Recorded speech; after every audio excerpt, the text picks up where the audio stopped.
Lena-ke inoveli yethu esiyibhalelwe uSandile Thwala kanye noMinente Mtshali phansi kwesihloko esithi Impi Yezigodi, isahluko sesine, season 1.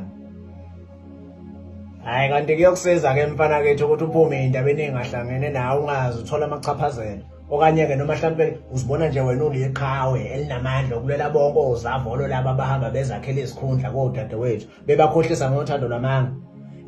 Kahle hle wena nabafowenu qhubekani nendlela yenu, anihlangene nikhohlwe nje yilokhu, anihlangene esidalo nakho.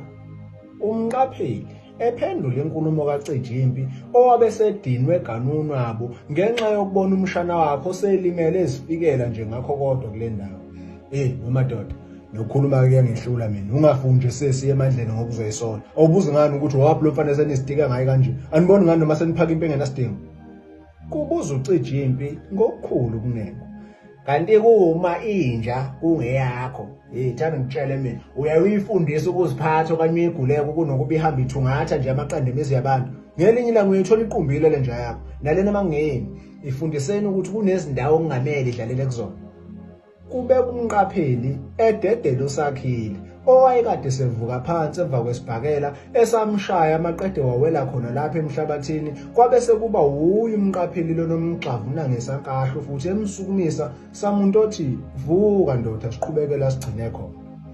Asondele masinyane umqapheli komfowabo uSakhile amthintithi izintuli ezase zimhlele embeni nasebhlukweni ayigqokile. Bafana bakithi nize nazi ukuthi niyisusile futhi ayizukuphela kahle. Kunanela umfowabo kaSakhile uNqobo owabe sephethe imithwalo kaSakhile belungela ukuqhubeka nendlela. Ayisuka mbani bazosithusa la ngenyawo efile la nina. Umqapheli engena ngaphakathi etekisini ehlala duze nodadewabo uNobuhle. Bobhuti ngaphambi kokuba sihambe bengicela nje noma mhlawumbe ukuthola indawo ke yokuchitha amanzi bokhabazela.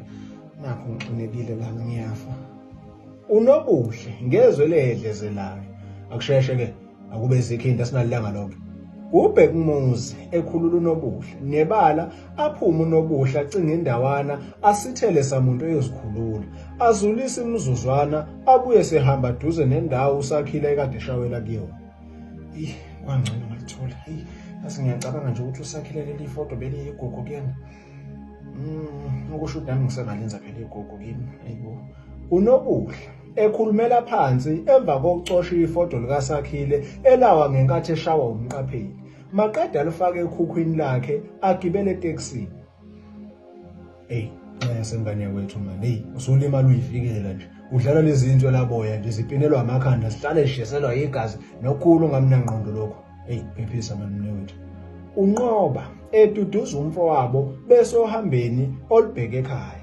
Nokho kwase kungekude nali ekhaya ukuthi befike.